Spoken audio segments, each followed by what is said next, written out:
I like buying gifts for my friends a lot, but I also like buying all the cheap stuff that's like really good.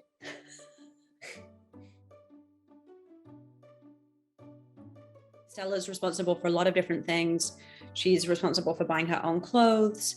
She's responsible for buying gifts for like family and friends.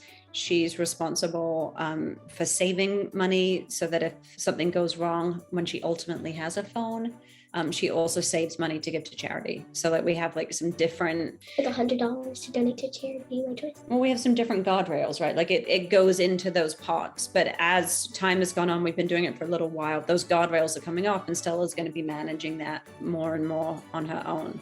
It's kind of fun because usually I'm gonna ask my mom, like, can I get this? Can I get this? Like, no. So it's kind of nice. I can buy like my own stuff. Like, I don't need to ask if I can buy this. I just buy for it.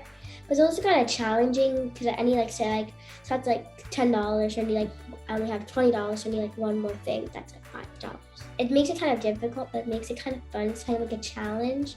So I need to find something that's like my price range. I've been really impressed because Stella is like constantly looking for a bargain. And, like that was never happening before. And now, like with anything, she's like, oh, that's very expensive. This is working. I like how this is working. But the one thing that I've noticed that I'm also impressed by is that she really, even before that we moved on to like budgeting, she really loves to give gifts. Like that still has continued, even though it's coming out of her pot of money. She's always thinking a lot of her money actually does go on gift stuff for other people. So I think that's also good.